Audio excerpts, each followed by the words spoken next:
one thing: share. Let's share our wisdom, share our time, share our talent, share our finances, but most of all, let's share our love. This is the Female Solution. Join me, Naima Latif, every morning, 7 a.m. to 9 a.m. Central Standard Time, as we bring you stimulating discussions about the issues affecting our lives. If you're listening online at www.blogtalkradio.com/the-female-solution, press the blue button that says follow and get our daily topics every morning directly to your email and your smartphone. Hi, I'm Naima Latif, executive producer of the Female Solution radio show. We invite you to call in 515-605-9325 and participate in this daily think tank as we examine the challenges we face and develop solutions that restore peace and harmony.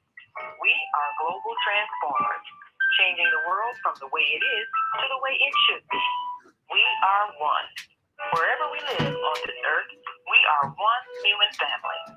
On behalf of our team of radio hosts, I'd like to extend a greeting to all the members of our family, whenever and wherever you may be listening around the world. To our family in China, Ni Hao. In India, Namaste. In Japan, Konnichiwa. In Korea, Annyeonghaseyo. In Russia, Здравствуйте. In Germany, Guten Tag. In Poland, Dzień dobry. In France, Bonjour. In Spain, Hola. In Italy, Ciao. In Egypt, Ahlan wa sahlan. In Ghana, Akwaba. In Nigeria, Peleo. In South Africa, Sawubona. In Senegal, Nangadet. In Kenya, Jambo. In Israel, Shalom. In Pakistan, Afghanistan, and Saudi Arabia, Assalamu alaikum. Greetings, and may peace be upon you all.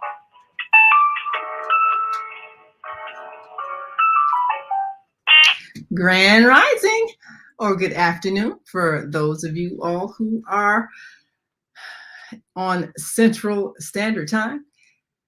I'm Naima Latif, and you are watching the Female Solution Global Radio TV show. This has been a challenging week here in the United States, and we want to talk about the challenges of having the racial climate exposed in such a profound way. We, of course, are looking at two trials that have been prominent in the news, and we want you to give us a call, 515-605-9325, and press 1 when you're ready to speak. We want to get your thoughts. There are many beliefs about what we're experiencing as a nation, and the emotions are high, and certainly the expectations are very depending on your beliefs about how far we've come in our criminal justice system, especially when it comes to justice for African descendant people. So we are looking at some realities that may be painful. And the question is, what do we do? We're talking about racism on trial. And how do we respond when jurors let killers go? How do we respond when we're given the message that some people's lives don't matter? Well, we are definitely seeing the impact of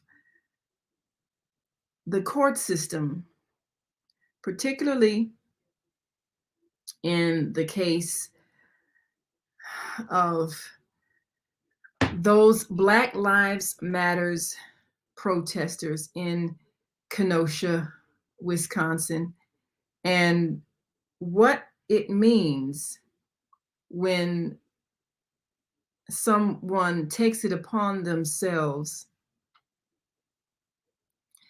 to play vigilante, an underage 17-year-old with a weapon of war, deciding to travel across state lines and get involved in a conflict that essentially did not concern him. It was not happening in his home.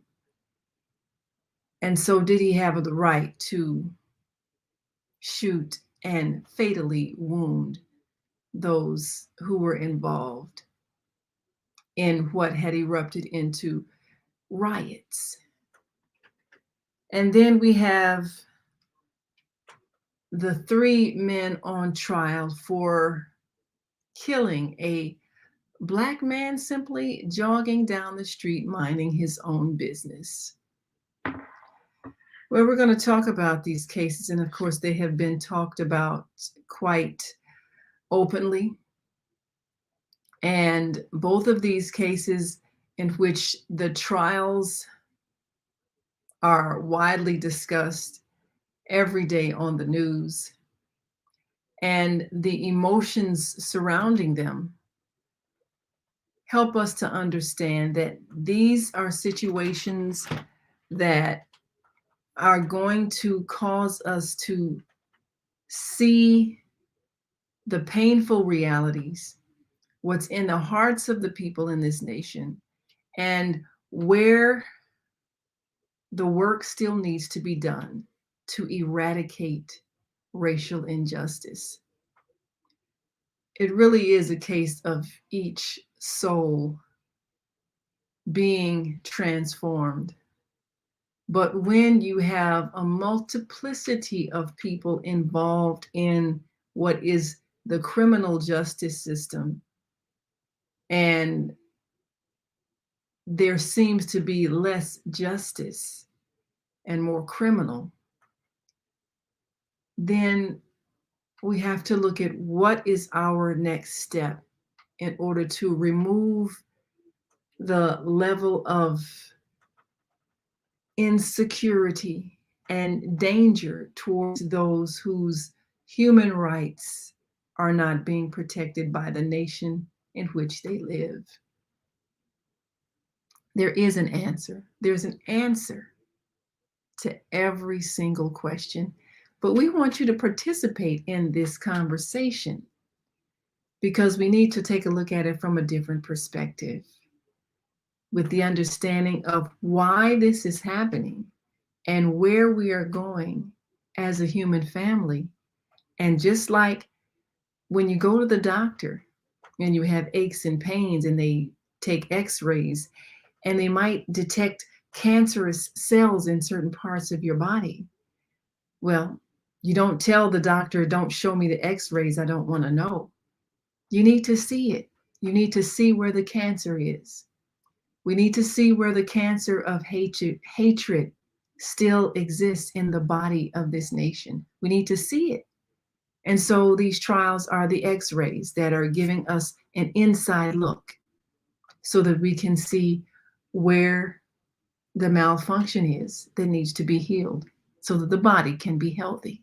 That's really what this is. So when we see it that way, then we understand this is necessary. That x-ray that your doctor brings back to you is showing you what you need to know.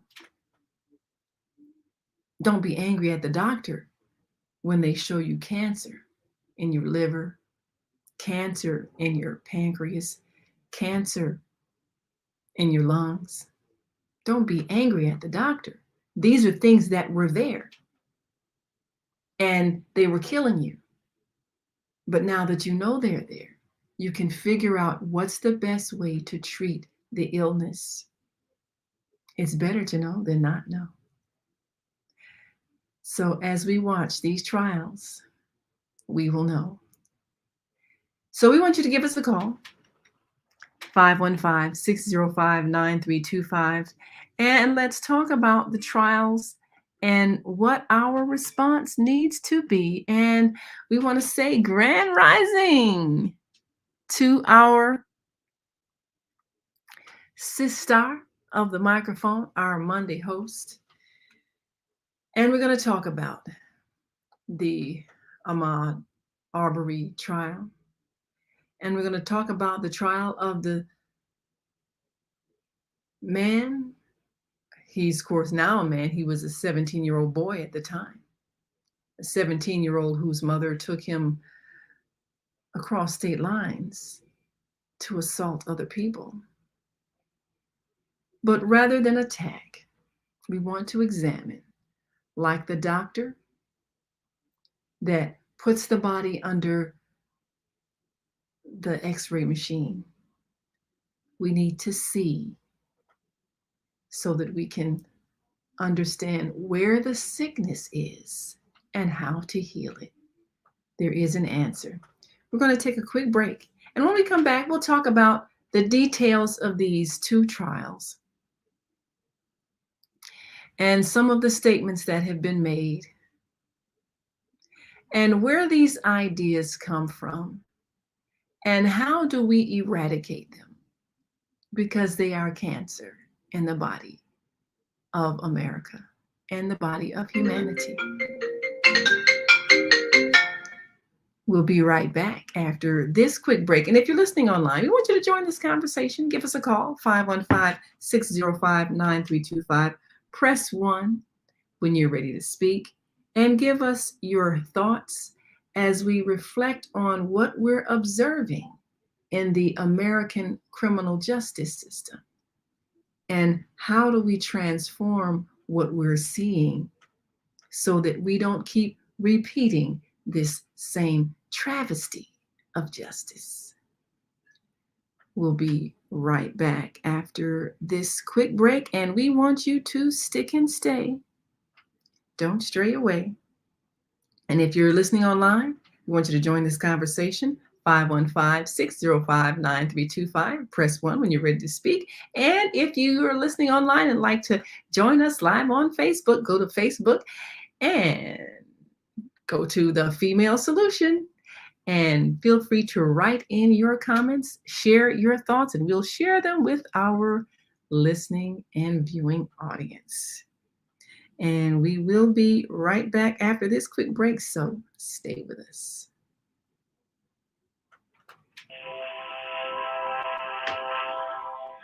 Do you want to live in a world without war? Join our global peace movement. Heavenly Culture World Peace Restoration of Light transcends culture, religion, ideology, and other boundaries to achieve peaceful harmony in the global society. HWPL is committed to bringing world peace and cessation of war through peaceful dialogue between religious groups. I am Director Shin-Suk Kim of the HWPL Chicago branch of North America. Join us for our next gathering. Call 773-580-1501 and be a part of the movement for world peace. Email us at chicagohwpl@gmail.com.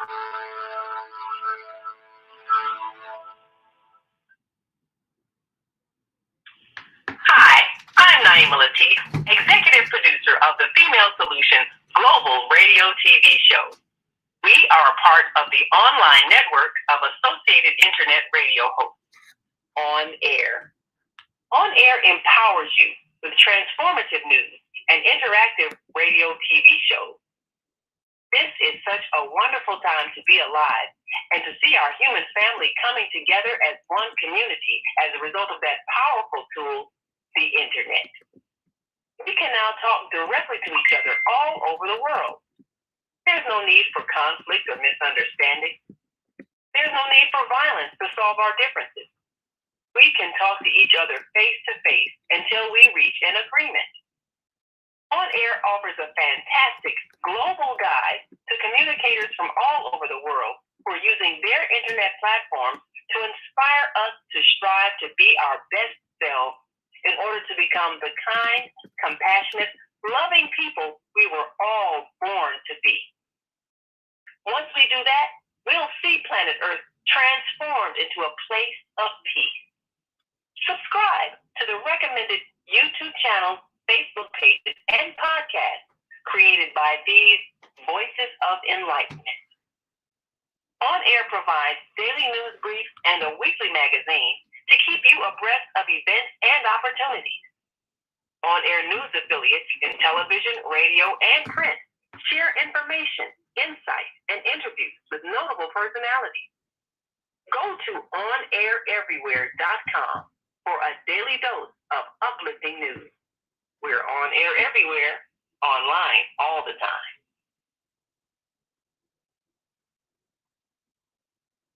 Oh man, God sent the monthly sun bill today. This sunlight is really expensive, especially during this season. I'll probably have to work overtime to pay it. Well, you better pay it on time. We don't want the sun to go out and we're sitting up here all day in the dark. Wouldn't it be terrible if God charged us for sunlight? Well, thank God, the light and heat from the sun is free. So why are we paying such high bills for the energy we use in our homes?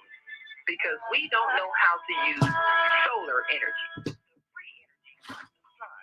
You can convert your regular home to a solar energy home and save tremendously on your electric bill. Take a look at your electric bill. Wouldn't you like to reduce or possibly even eliminate that cost altogether? Let one of our solar consultants show you how. Call today, 312-849-3456, and schedule a free consultation. That's 312-849-3456.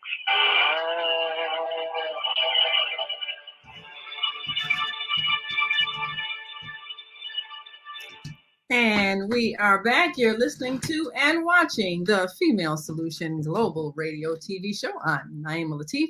And today, on this second Saturday in November, we've just got through celebrating Veterans Day. And there have been so many veterans of African American descent who have fought in these wars and have defended this nation against supposed tyranny and injustice elsewhere, and have fought for supposed freedom in this nation.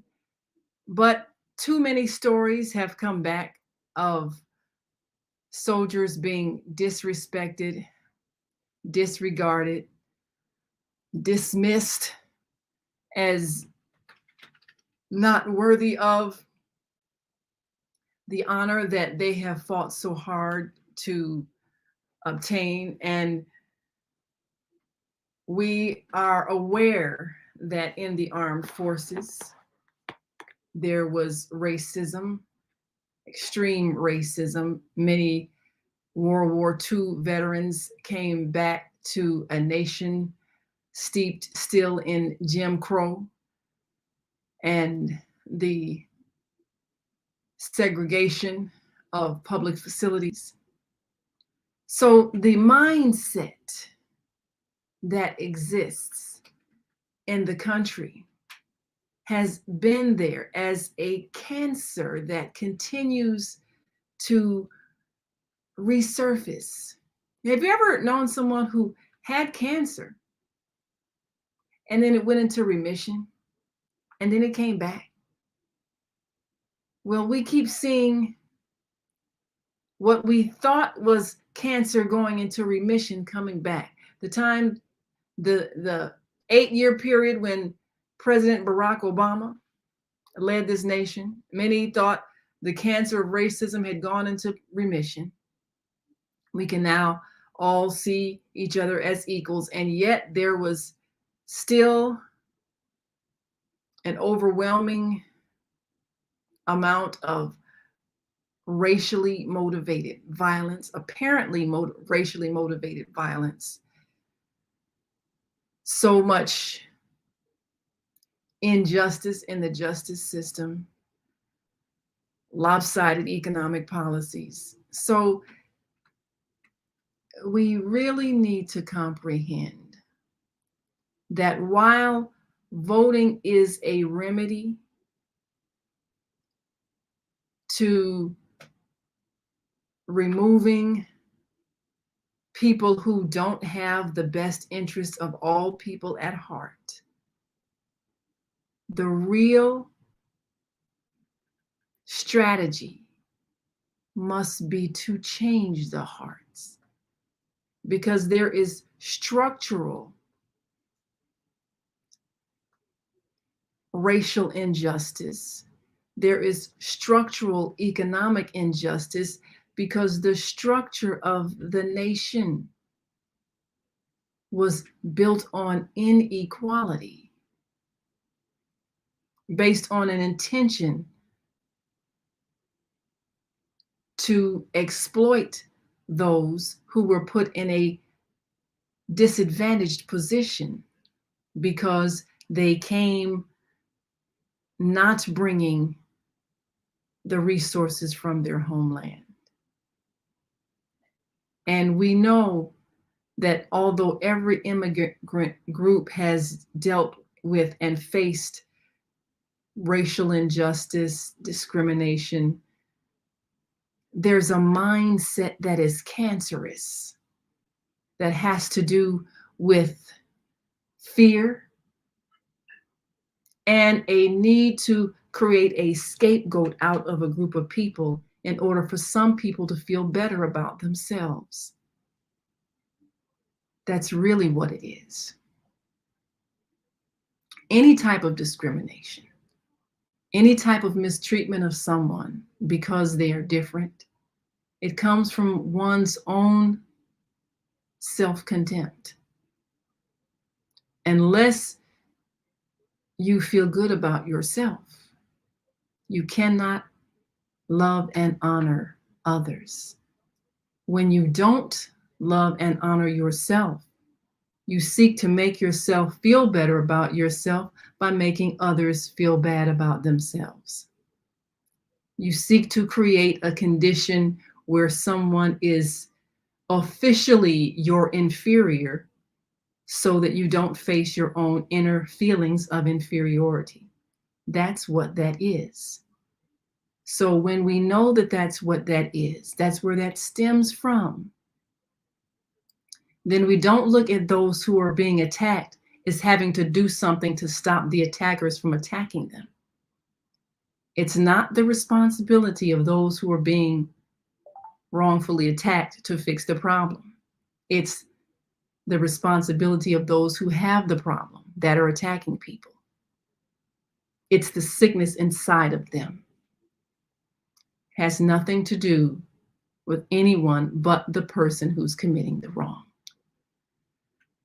So when we know this, when we understand this, then rather than us try to figure out how to make the people who are being attacked more palatable to the people who are attacking them, we can see the cancer for what it is.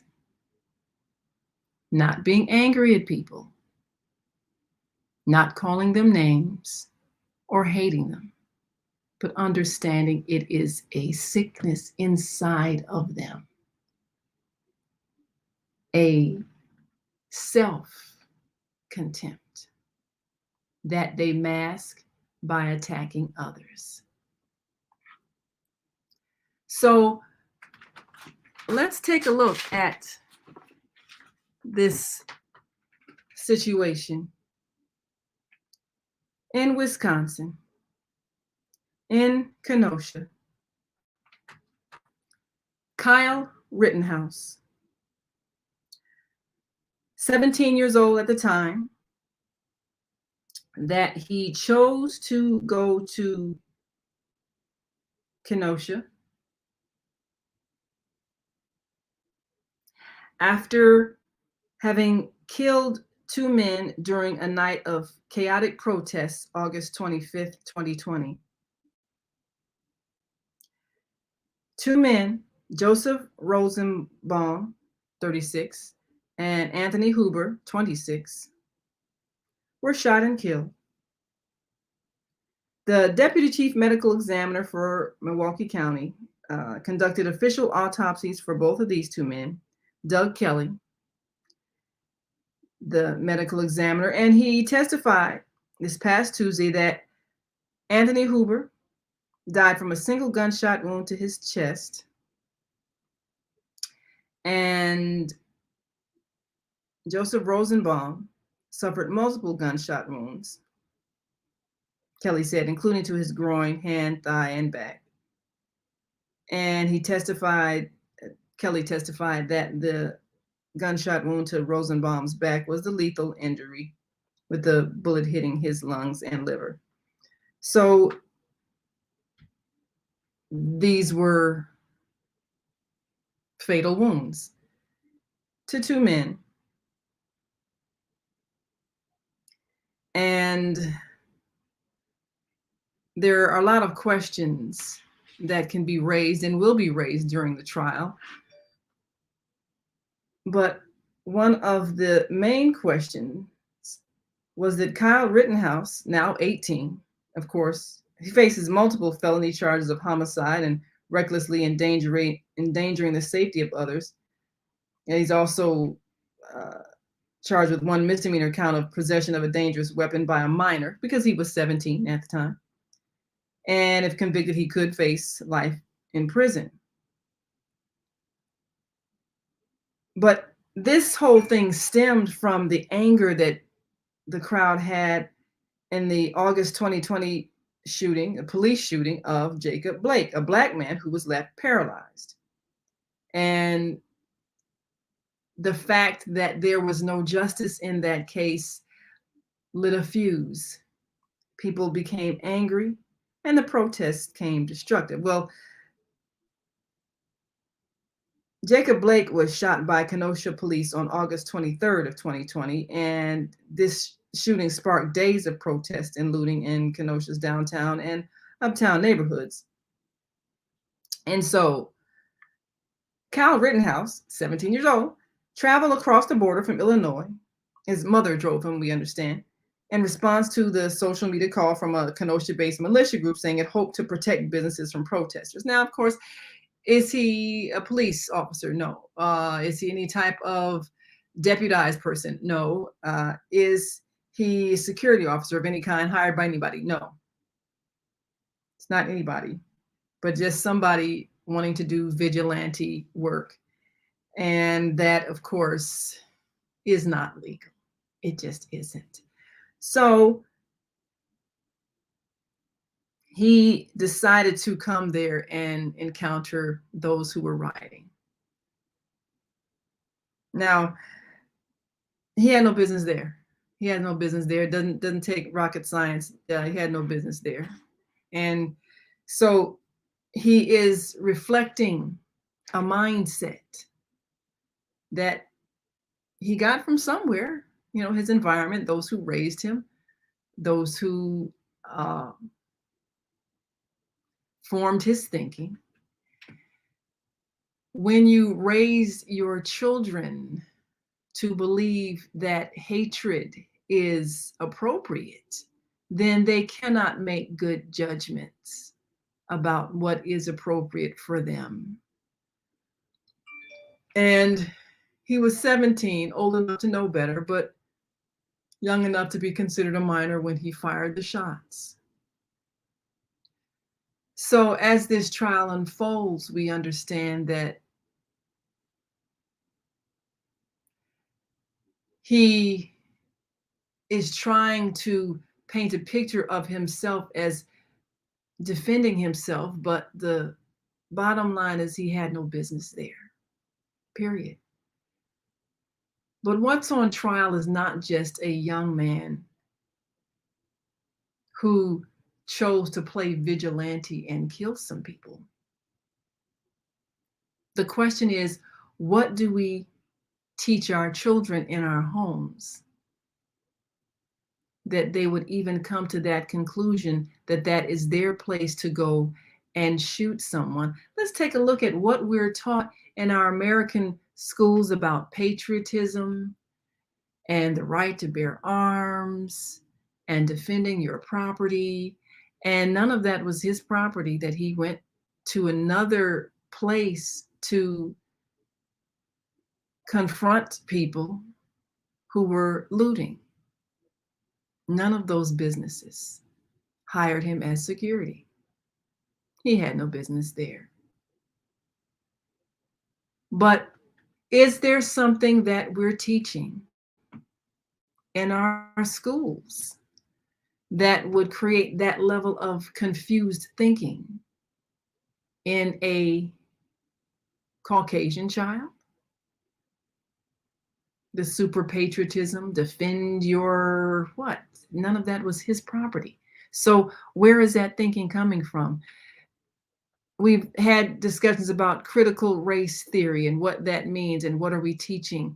Is there something about the ethics that we're teaching or not teaching that created the mindset of this boy, now legally a man, who killed people?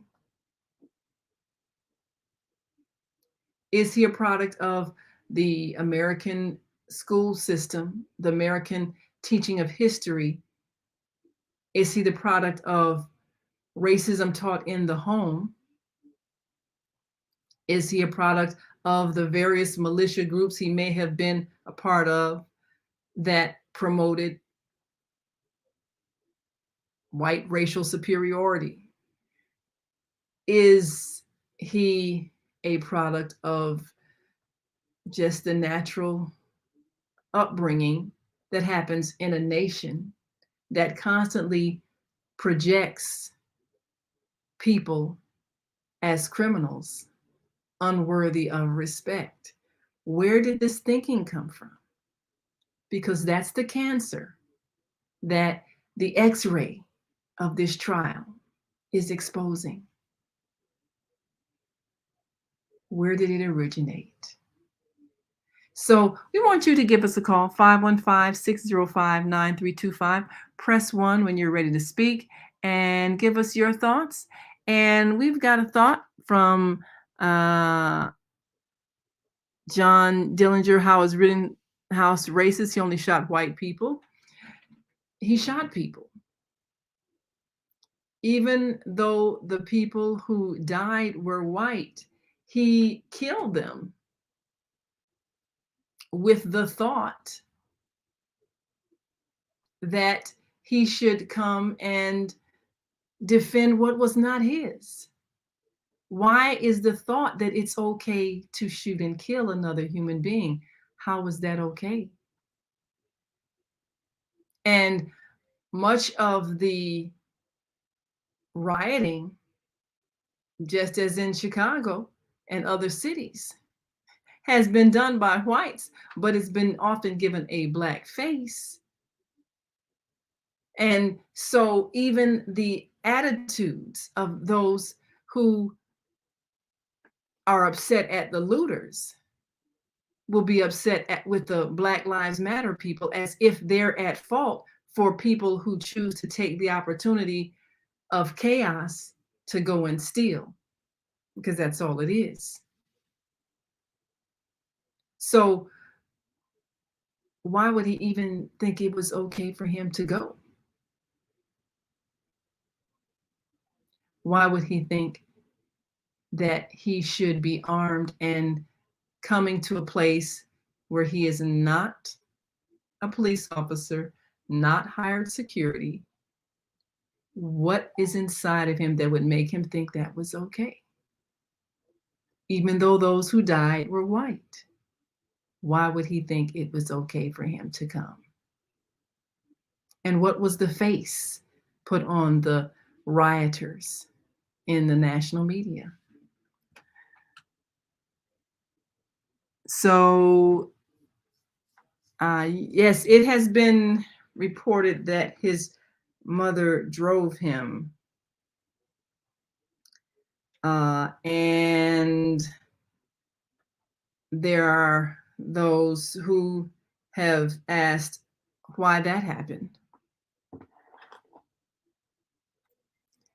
And Deborah, our sister of the microphone, has asked, do we know if she was aware he had a weapon and his purpose of going there? Well, now,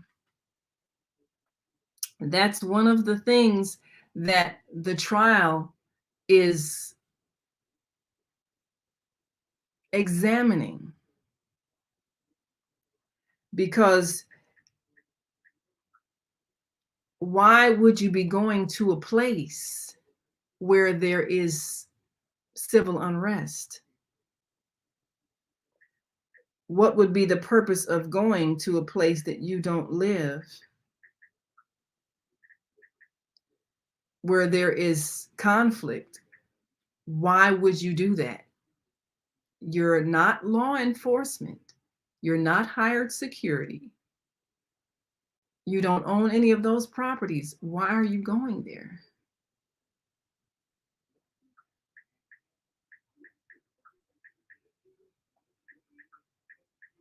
So that is the question.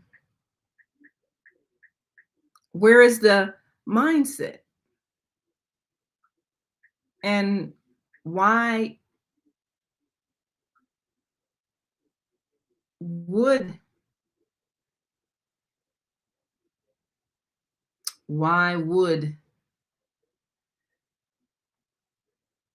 this young man feel that it was okay for him to go to the thick of a place where there is obvious anger and rage? We know what happens when people play police. We've had that happen before, when someone decides they're going to play vigilante and drive the streets even after being told to stand down, stay away, stop.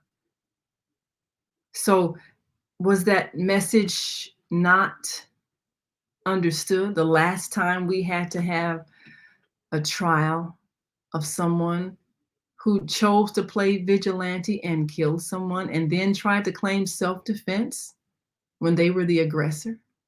So we're not learning from these cases. So now, of course,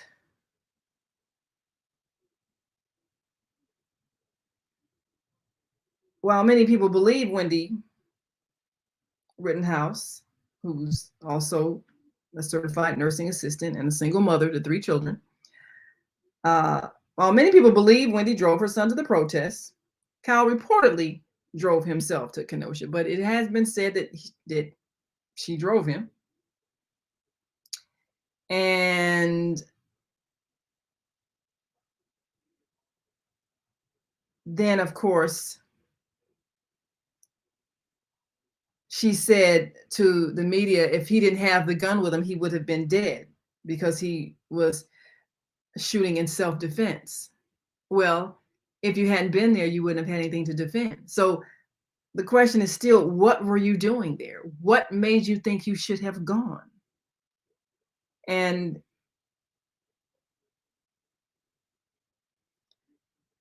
he said he was a lifeguard, and he said he stated his reason for going there was to help protect the stores, and he was 17. Okay. So that means whatever your aspired vocation in life, you weren't going to be hired as a police officer at that age. So why were you there armed? It's still the thinking, whatever the excuse.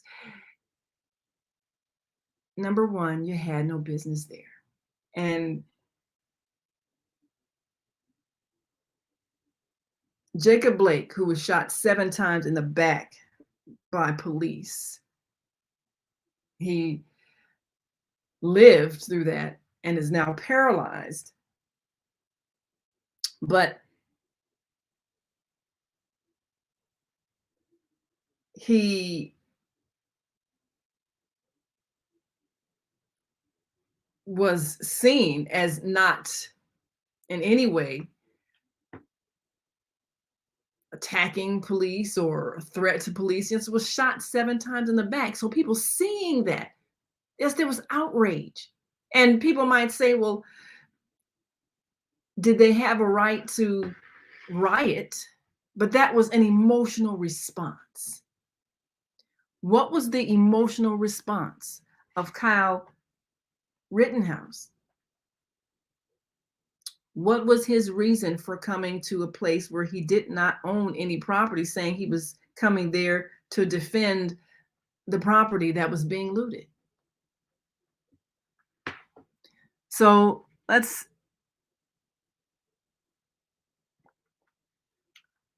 now Deborah says he went there because this is the mindset of his life educators. He felt this was his right. He was just doing what his upbringing taught him.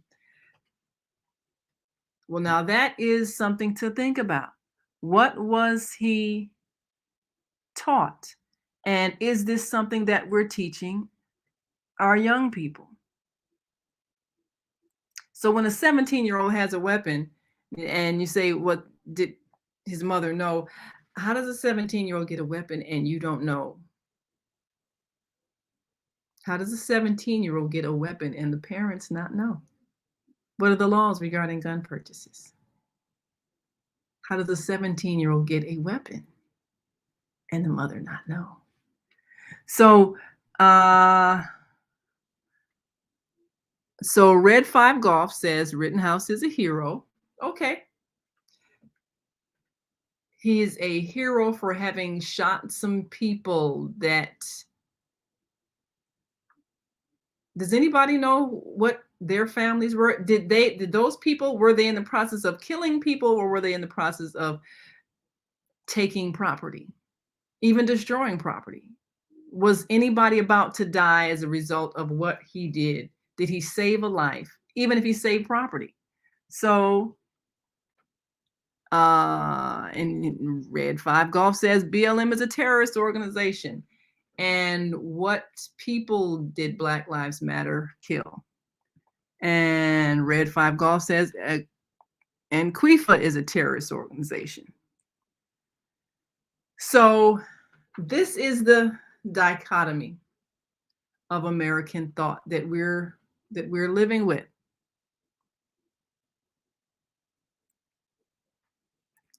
Now, Matt Thacker said that Rittenhouse shot a rapist in his junk, a burglar in his arm, and a wife strangler in the lung. God is amazing. Okay. So this is the story that your mind tells you.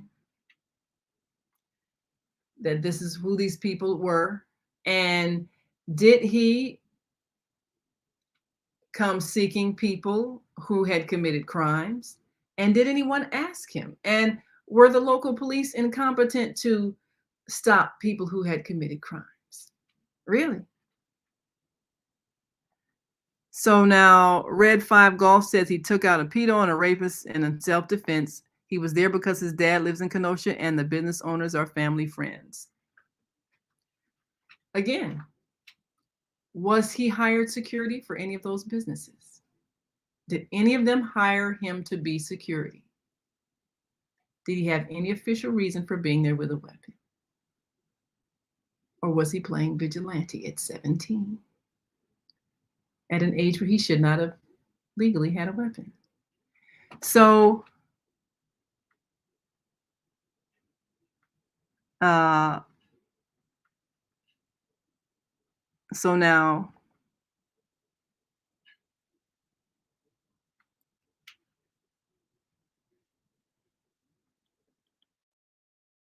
ROTF.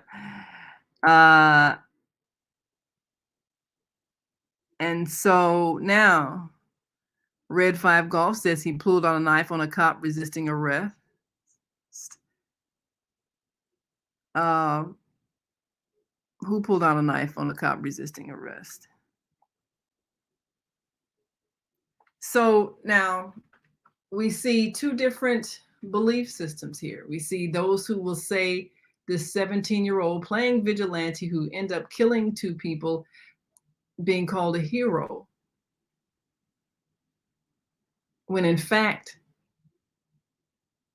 he was not called by any of these people, even if they owned businesses and were friends of his family. None of them called him to come and act as security for their businesses. So he had no business there. So This, of course, is the picture that's being painted. One of this patriotic young man being a hero, trying to stop the looters, and the other, him being a racist killer. Doesn't matter that the people that he shot were white. The people that he shot were not in the process of killing anyone, even if they were vandalizing property.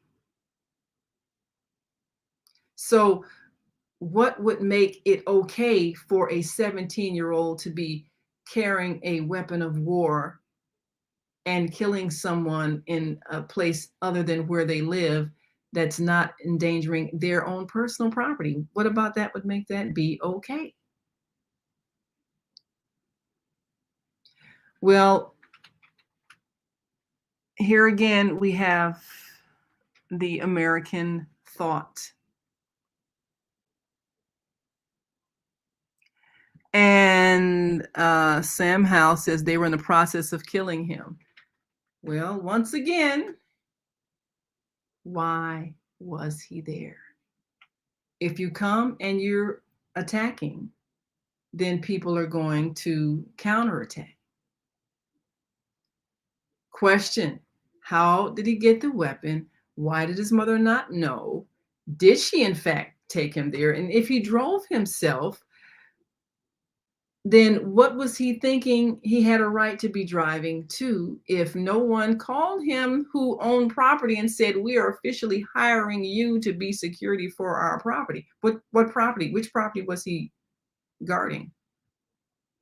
He didn't meet these people at a he met them at, they got shot. Were they at a particular property that he was guarding? Well, the way this case is going to ultimately be decided is going to show us something about the nation that we live in. This is one of the cases that is the X-ray machine, showing us where there is cancer in the body of our human family. And what is the best way to get rid of cancer? Well, Deborah says, if you take up arms, you intend to use it. No one takes a loaded gun someplace unless they intend to shoot someone. You don't. So why is it that some people see this differently? Well, we're going to take another quick break, and then we come back. We're going to take some callers from our listening audience. We want to, of course, give you an opportunity to weigh in.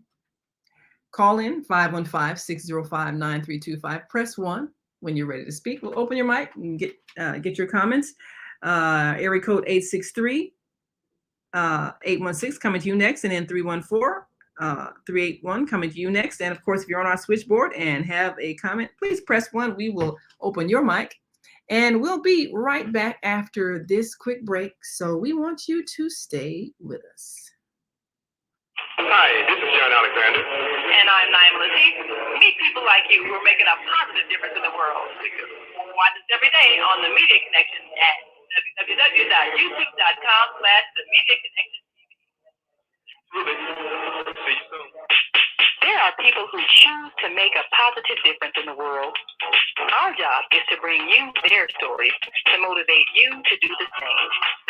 Join us each week, host John Alexander and Naima Latif, as we bring you the educators, entertainers, elected officials, religious leaders, and community activists whose works are transforming this world. Find out how you can make a difference too. Be inspired. Watch The Media Connection. Mondays at 5 p.m. and Tuesdays at 12 noon on Cable TV Channel 19 in Chicago and other cities. Check your local cable listings.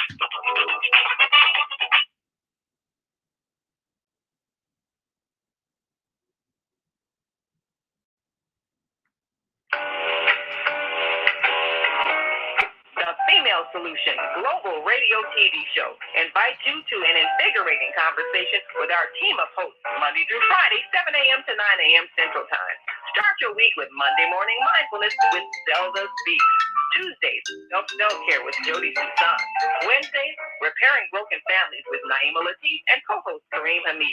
Thursdays, Soulful Solutions with Dr. Debbie Green. And Fridays, Health and Wellbeing with Beata. Saturdays, tune in 12 noon to 2 p.m. Central Time. First Saturday, Success Strategies with Jana. Second Saturday, Wendy Williams Esquire on relationships. Third Saturday, Move Around with Deborah. And fourth Saturday, Wisdom with Mama D.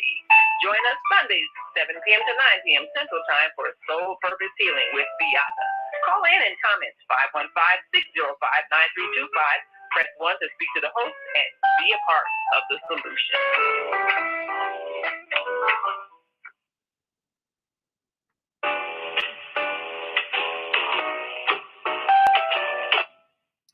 And we are back. You're listening to and watching the Female Solution Global Radio TV show. I'm Naima Latif, your second Saturday host, filling in. Of course, our topic today is racism on trial. How should we respond when jurors acquit killers? Well, we've been taking a look at the Kyle Rittenhouse trial and the fact that he took it upon himself to play vigilante and address those who were rioting in Kenosha. Let's go to our phone lines and go to area code 863-816 Grand Rising. Give us your name, where you're calling from, and what are your thoughts about this trial? Did this young man have the right to go and shoot someone? LA Central Florida. Well, I'm kind of following this case. The United States geographically is a vast area of land. And this case would be different, in my opinion, if Rufus Rittenhouse was on trial versus Kyle Rittenhouse on trial. Kyle Rittenhouse comes from a town, Antioch, Illinois, which is about 60 miles, I believe, north of Chicago. Mm-hmm. But it's a completely different world from a Chicago, a Milwaukee, any more densely populated place, and Chicago and Milwaukee, they're more racially diverse. Where Kyle Rittenhouse comes from in Antioch, Illinois, I call it the real United States of America. Chicago, D.C., Boston, L.A., Miami, Houston, all those places, they're not, and I've probably done my share of traveling like a lot of people. I wouldn't call those places, they're in the United States, but I wouldn't call those places your average American towns. Antioch, Illinois, I would call your average American town. Probably a lot of people that live there probably voted Trump. And I'm not saying anything's wrong with that.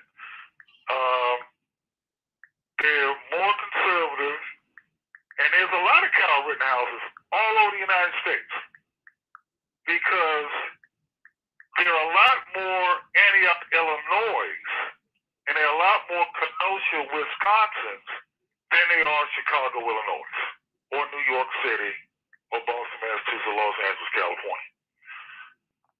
So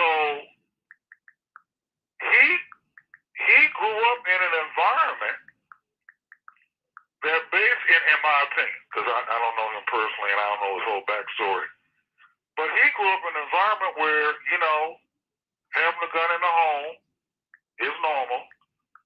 Having an assault rifle is normal. to the event, and that's how they probably looked at it, as an event, normal. I mean, he broke down on the stand, and I truly believe, I don't think it has nothing to do with race other than where the trial's being held. Once again, had it been Rufus Rittenhouse on trial, born on the south side of Chicago, different story. But I mean, they raised, people got together and they raised $2 million. They raised his bail money, which is $2 million. Okay. Now, of all of some of the black men his age, who have been caught up in similar cases, I didn't see maybe somebody raised that kind of money to get him out. I haven't heard about it. But in that part of the country, and like I said, there's a lot more Kenosha Wisconsins and a lot of Antioch, Illinois. Now, he's facing like over 12 charges. Just on that alone, he's probably, in my opinion, he's probably going to get caught up on one of those charges at least, just from the law of averages. But if he gets off on the murder cases, because he's mounted a self-defense claim, but I'm with you on this one. I mean, what was he doing? First thing, who asked him to come to Wisconsin? The coach, number one. Number two, he said he was guarding a dealership, so where is your armed security guard license? There you go. Where did he have that? Did the auto dealership, did anybody, he had his little medical kit, was he a trained and licensed paramedic? So where's all that coming up at? Yeah, see that? He was and 17. Rittenhouse, all that would have come out. I mean, Then he probably would have looked for something criminal in his background. He spit on the sidewalk, so they try to make that to a capital offense. Well, we've got some viewers here on Facebook that are saying he's a hero, but I'm trying to figure out, how was he there in any legitimate capacity, and he was 17? In my opinion, the Kyle Rittenhouses of the world versus the Rufus Rittenhouses of the world, it looks like a lot of people, and if he gets off on the serious, the homicide cases, which should have been, I don't know why they didn't charge him with at least manslaughter, but he did it twice. He blew some guys, the guy that survived, he blew his bicep off. So where's the manslaughter, where's the manslaughter charges up there? They got homicide, but they don't have it worded as,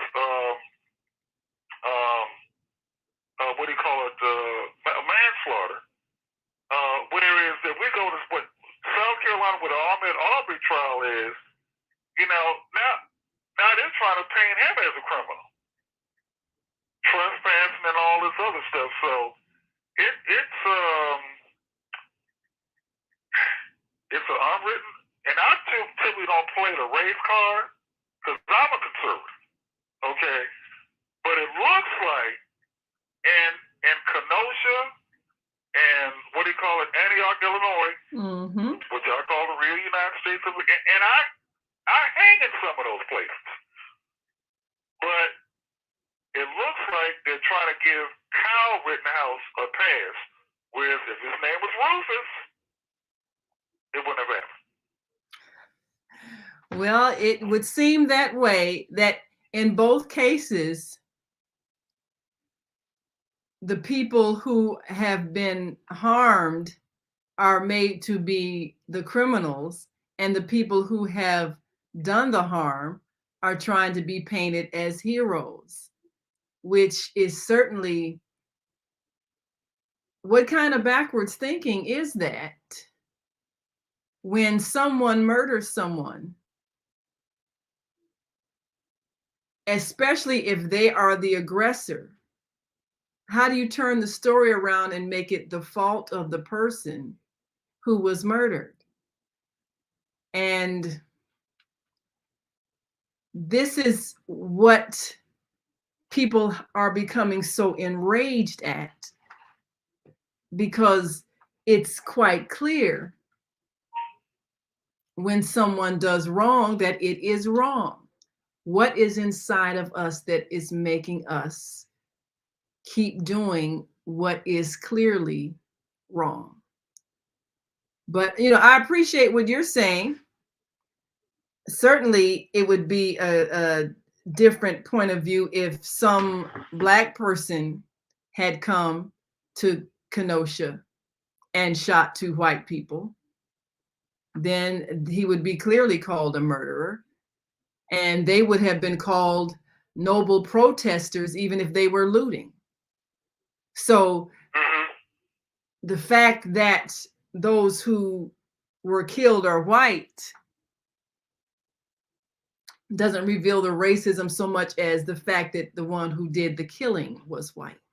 And that's why we speak of the racial injustice, because the cause was one that was being championed by Black people, because a Black man was shot 7 times in the back unjustly. So that's what kicked off the riots. It's a double standard, no doubt about it. Absolutely, absolutely. Well, I'm going to bring another person into this conversation. And of course, if you're listening online and want to join this conversation, give us a call, 515-605-9325. Press 1 when you're ready to speak. We've got quite a few. Now, of course, Linda, her name happens to be Dishonest, says video proves Kyle was being chased. Okay. He was being chased. Question is still, why was he there? But okay, so Sean Bennett says Rosenbaum was a convicted child abuser. LOL. Yeah, no crime there, but not the point. We saw clearly he was attacked. He did not initiate any violence. If someone has done something in their past, do they deserve to be murdered at any point in their life? Because that becomes a question. If people start coming up with all these things that the people did who were killed, at what point did they just deserve to be murdered because they may have done something in the past? If they weren't killed at that time, why should Kyle Rittenhouse have been allowed to be their executioner? Not understanding that. Okay, Benjamin says, have you been watching media on the court trial? If you watch the trial, you find out that Kyle was being chased and he was running from the people that he had shot who were threatening him. All of these things don't answer the question, what was he doing there anyway? That is still the bottom line. And Linda Dishonest says, I see racial bias toward Kyle being white. Well, this is the bias I have. Yes. Naima, I agree with you 100%. First, that's the first, because we live in the cause and effect universe. Why did he have, him and his mother, have the confidence, the bravado, to go get an assault, a high-powered assault weapon, and go there? Yes. Now, that is the question. 64. It would be a suicide mission for me. I know this. If I did the same thing at my age, I would be asking, please kill me. So this 17-year-old, right? Why was he thinking he could do that? I didn't grow up in Antioch, Illinois. Precisely. That is the question. Why did he believe that he could do this? What was inside his mind, his thoughts, his upbringing, that he thought this was something he could do as a 17-year-old boy? Why was he believing that he could go and attack someone or even go armed somewhere where he was not hired? He was not called. He was not in employment as security at 17. So why was he believing he should even be there? And you're right. Black man going there with a armed with a loaded weapon. We know what's going to happen to us if we're not even allowed to defend ourselves. I mean, the whole thing, again, maybe remind you, was kicked off with a black man being shot in the back, not even able to defend himself or even get away 7 times. This is what kicked off the anger. So now let me bring into this conversation area code 312-381. Give us your name and your thoughts. Introduce yourself to our listening audience, please.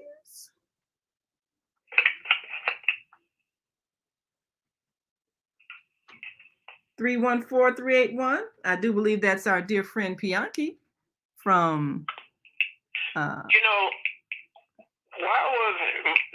was you in Ferguson? I'm a news reporter. So I wasn't carrying, I didn't come there with a weapon, I came there with a camera. Down to Ferguson? Yes. I came there with a camera and I interviewed all those people. Other people from outside of Ferguson come there and start looting and burning up stuff, because the people in Ferguson, which was 70 cent black, they wouldn't be there burning up their stuff. Why did Sharpton and Jesse Jackson come down to Ferguson and the people ran them off?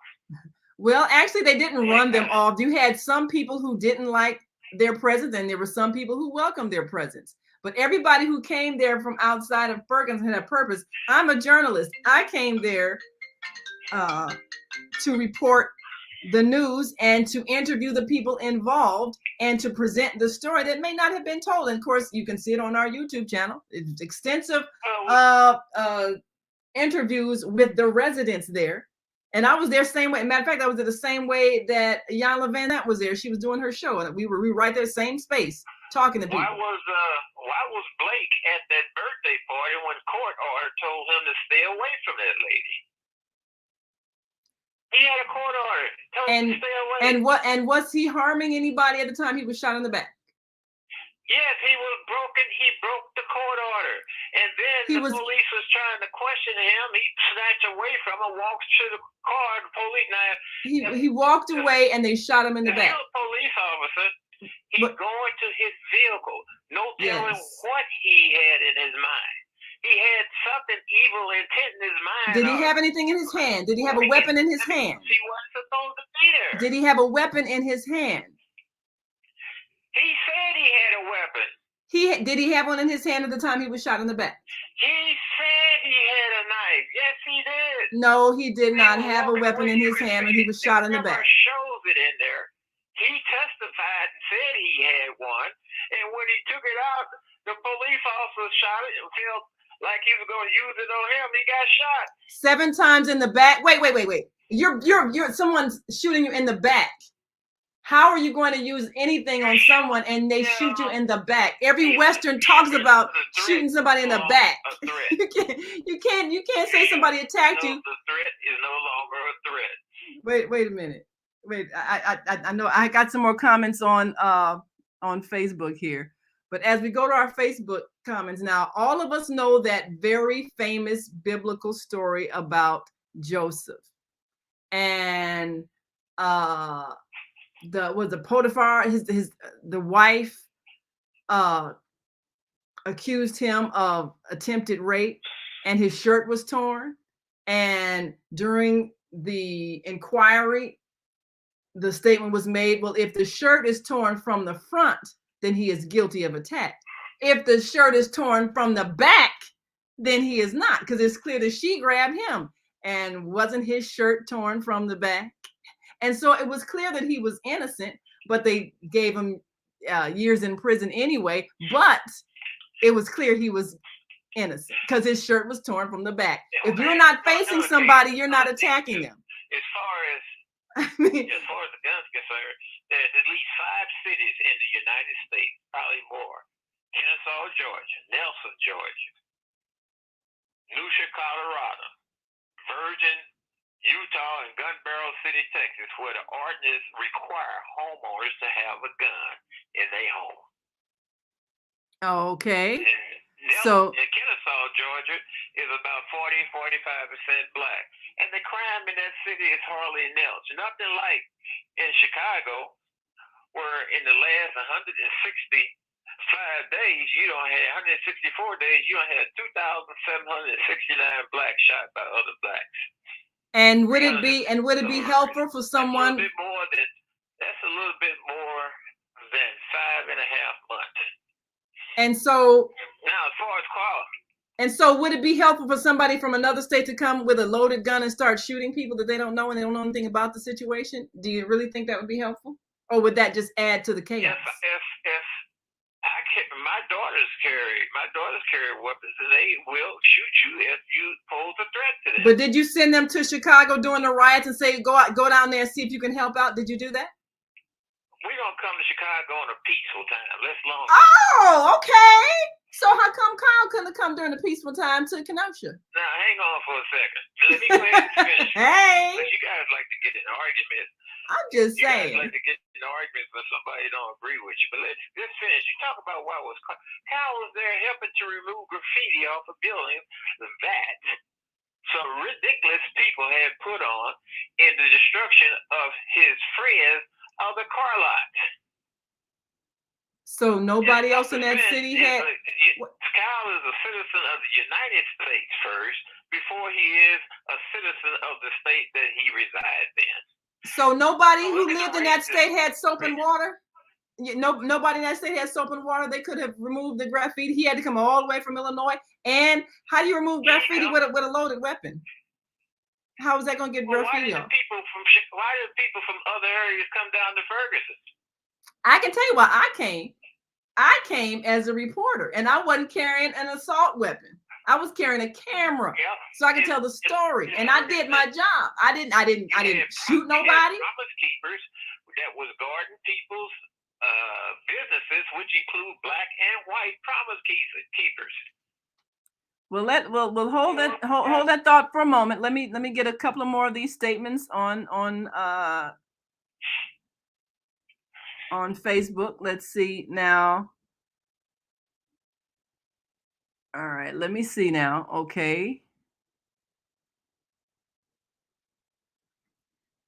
All right. So Benjamin said Sean's wrong. Rosenbaum had conviction of child molestation. That's one of the men who was shot. Rosenbaum that was shot. And then Sean says that's nonsense. Jacob admitted to getting the knife. I'm still trying to figure out how shots in the back. I mean, haven't we seen people get shot because they have a? Anytime you could have swung around with a knife. You know, there's a video of a white female police officer shooting a white male with a knife approaching her. When he got within 20 feet, approaching the white female cop. Having your back turned is not the same thing as approaching somebody. And he kept coming and fell right at her feet. That's a danger. And not if your back is turned to someone, that is not the same as approaching them. And well, let's see now. Let's get a couple other comments. So I'm still trying to figure out how somebody with your back turned is posing a threat, and you, even if you have a knife and they had a gun and your back is to you, and you shoot 7 times. Took it out with his right hand, and there it was. 7 times in the back. Come on now. And it was one of those ninja. It was one of those ninja type knives, the ones that you go and battle with. 7 times in the back. 7 times in the back. He's shot now. That's all over with. Right. Between somebody else. Let's get back to Kyle. Okay, so now he won't do that no more. Ryan says Rosenbaum died what he loved doing most, chase kids. Okay, so now they've got this guy Rosenbaum pegged as a child molester, whatever they've said about him. And he said they weren't murdered. These people were stupid burning the city down. He was working at a home for kids, and he raped 9 boys. And why did not the authorities put him in jail then? He was as young as 9 years old. So at what point? 3 of them. So whose fault was it that he was not in prison if this is what he did? And probably like that ratchet prosecutor in St. Louis, Kim Gardner, who let prisoners go. You had a 14-year-old black child that shot a white police officer off duty in his car, and heck, he's out on the street. And how many people have? A man. These are blacks now. I'm gonna be specific. The way the news is, same way CBS labeled Kyle as a murderer even before the trial is over. That's racism. Well, now explain to me. Because you got some ratchet prosecutors. Kim Gardner don't lock up. It's just ridiculous. 11-year-old child and his mama carjack somebody. The 11-year-old pistol whoops the man in the car. They kick him out, take his vehicle, and they out on the street. Had another case where she wouldn't send a prosecutor to court to do their duty, so the judge say after the third time, we gotta let this person go. You're not here to file no charges. So when we see these situations where someone gets shot, and then the prosecution starts digging up all of these things that they did in their past. Oh, they did this, they did that. And so when somebody decides to play executioner, at what point do we believe that someone has a right to get or ought to be shot in cold blood because of something that they did and the law enforcement did not properly prosecute them? This is not the wild west, and what shouldn't be. Ran up to the the police officer that was working security and shot him in his car. That's up to that's the prosecutor's job. So and here's another thing. You talk about the guy, Rosenbaum. What was he doing there? And why did the other guy have a gun in his hand? Why did they grab Mr. Rittenhouse's gun? Kyle Rittenhouse shouldn't have been there, period. I mean, you can't. It really gets good right here. But so you can't make it be like, okay, but all this happened. If his behind had not been where he had no business, this was testified. He would not have been shooting anybody, period. You can't make it be that, oh, but they did this and that. He should not have been there. No one called him to guard that place. Trying to get paid for. No one called him to guard that place. He was not hired as security. What was he doing there? Well, hold that thought. We got to take a break, and we'll be right back in just a moment. And of course, Ben Benjamin said they weren't murdered. These people were stupid, burning a city down. Okay, so that's call for a death sentence by somebody who isn't armed security. Oh, that sounds like the shoot to kill order that the old Mayor Daley did when in the 68 riots. So do you shoot to kill when someone is harming property? That means property is more important than lives. Is that what we're saying now? Let's see. Sean Bennett says he agrees with Ryan, and Ryan says he was putting out fires when he was attacked. Was he a fireman? Let's see. Linda Dishonest said, I agree he shouldn't have gone, but that's not the issue. Well, Linda, I think that is the issue. He shouldn't have gone. If he hadn't been there, he wouldn't have shot people. If he hadn't been there, they wouldn't have chased him. If he hadn't been there, there would have been no confrontation. If he hadn't been there, he would not be on trial for murder. So the choice to go there is what created this situation. So now Benjamin says maybe, hold on a second. Ben Benjamin says, maybe I should live in the Middle East for a year to see how beautiful America is rather than telling me how America is racist. Well, there are some beautiful places in the Middle East, and you don't know where I've been because I have traveled in places around this world, I tell you. So there are places where people commit wrong. Wrong is wrong wherever you go. And so if where you're at, people are committing wrong, you have to get rid of the wrong. That's really our responsibility to do. We have to get rid of the wrong wherever it is. And Ryan says someone had to clean up the graffiti and put out the fires. Okay. They have city workers to do that, and they have firemen to do that. Was he a fireman? Where was his hose? I'm sorry, when was the last time you put out a fire with an assault weapon, a loaded weapon? When was the last time you put a fire out with that? I'd just like to know. Well, we're going to take a quick break. And when we come back, going to open up some more mics and certainly share some more comments. If you're listening online, we want you to join this conversation. Give us a call, 515-605-9325. Press 1 when you have something to say. We're taking a look at this situation. And when we come back, we're going to take a look at the Ahmaud Arbery case. Again, 3 men, were they heroes stopping a burglar, or were they interfering with a man just having a morning jog? And is their case one of racial injustice or people having a right to protect their property? We'll be right back after this quick break, so we want you to stick and stay. Don't stray away. We'll be right back. Stay with us.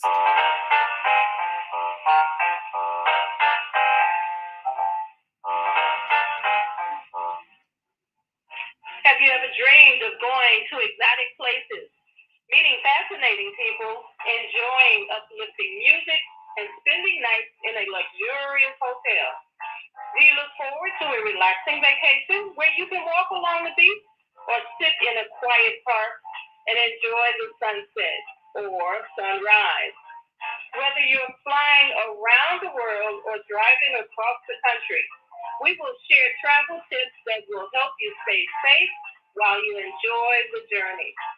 Join me every third Saturday of the month, 12 noon to 2 p.m. Central Standard Time, and move around with Deborah here on the Female Solution Show. Call in and comment 515-605-9325 and press 1 to speak.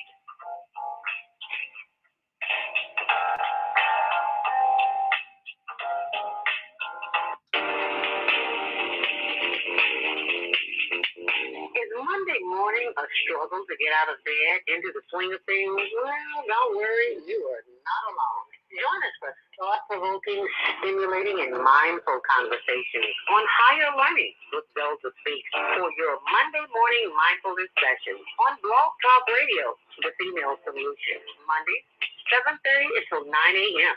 Be sure to send your ideas, thoughts, comments, and suggestions. Also, if you'd like to be a guest on the show, visit zeldaspeaks.com and send us your info. We'd love to have you. Experience mindfulness moments with the mindfulness/stress relief coach, Zelda Speaks. And thanks for sharing the mindfulness moment tip of the day.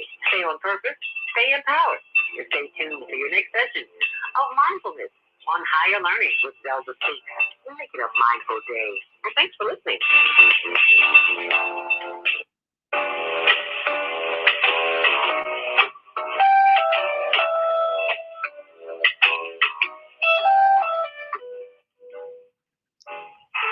And we are back. You're listening to and watching the Female Solution Global Radio TV show. And we got quite a flurry here on our Facebook Live page. If you want to join us visually, just go to Facebook and go to The Female Solution. And we're right here, surrounded by our team of hosts here on our background. And of course, we want to hear your thoughts as we talk about racism on trial. How should we respond when jurors acquit killers? Well, we know that Chicago police officer Jason Van Dyke was found guilty in a groundbreaking decision by jurors. He shot Laquan Donald 16 times, 15 of them after the teenager was already on the ground. So now we speak about someone holding a knife. People say, oh, he had a knife. He was on the ground. You shot him 16 times. How much of a threat was he on the ground? And so when there's just multiple shots at someone, what is that? Is that really protecting your safety, or is that some serious hostility? So we're looking at these kinds of situations, and when the perpetrator is a Caucasian person, often there are excuses made as to whether or not they were incorrect in taking someone's life. And when that happens, that means that people are not safe unless we're operating by one set of rules, and that is the protection of life, not the protection of property, protection of life. Things are things. So what are our values if we're saying that it's okay to shoot someone who is vandalizing your property? Is it really? Is it really? Well, let's go back to our phone lines and also take a few more calls. And now Sean Bennett says Jacob Blake fought with the police, then got away to get a knife. Well, we saw the videos, and we didn't see a struggle with police. We saw him walking away, and then we saw them shoot him. So he was going to get a. Well, he didn't have it. He didn't have it. So that's the bottom line. And saying he was going to get a knife, he didn't have it. He didn't have it, and so now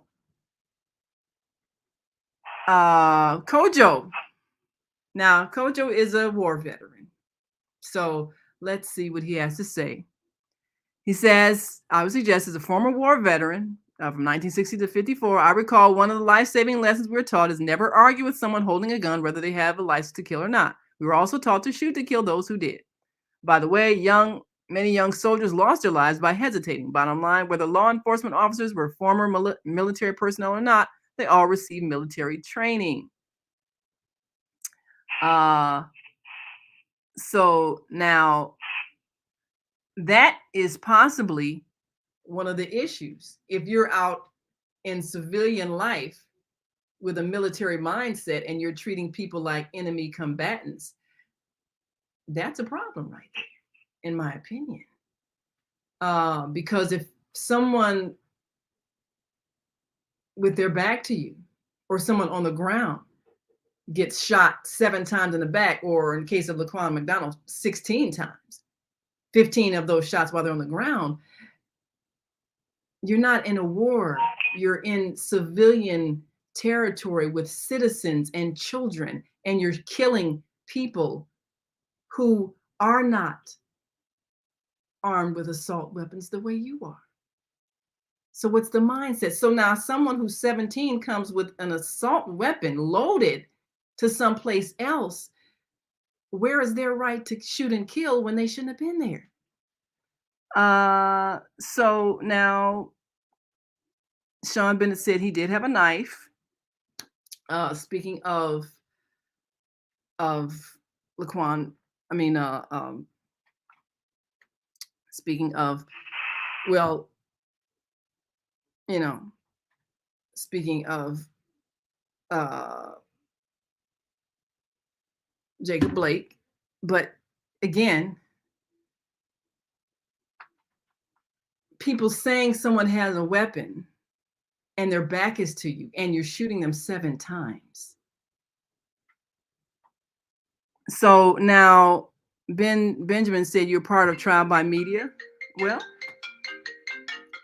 what we're observing is a trial by media, because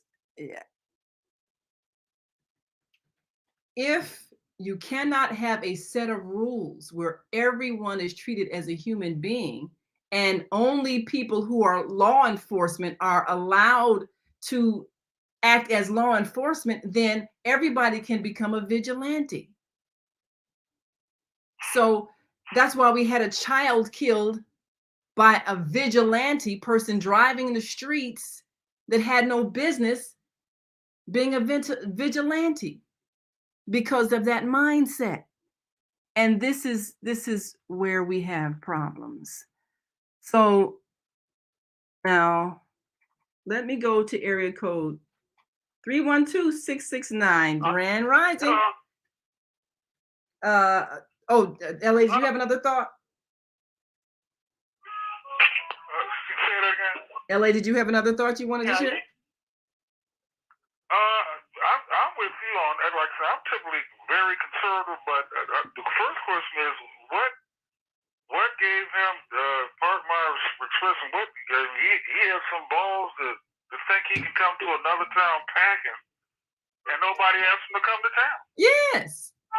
I mean, that's kind of that is the bottom line. I know one of our commenters said that, well, yeah, he shouldn't have been in there, but that's not the point. Yeah, that is the point. He shouldn't have been there. He's 17. Yeah, that's the whole point. Anybody with a 17-year-old son or daughter, would you send them someplace where there's a riot carrying a gun so that they can help out? And they're A, not security, B, not police, and C, not officially being asked by anybody with property there to come and guard their property? Would anybody do that? And you have a 17-year-old who should have been home doing homework, or something, or reading a book, or, watch TV, do something. What, you had no business there. Why would you think it was okay? That's the question. As a mother, I'd have to think, now what in the heck would my daughter, she's been involved in peaceful protests, she wasn't carrying a weapon, and she definitely wasn't trying to point it at somebody and play police officer. So I'm trying to figure out why would people think that was okay to have your teenager out there? What are you teaching them doing that? That's my thought. So area code 312-669. Thank you for calling. Give us your name, where you're calling from, and your thoughts on this.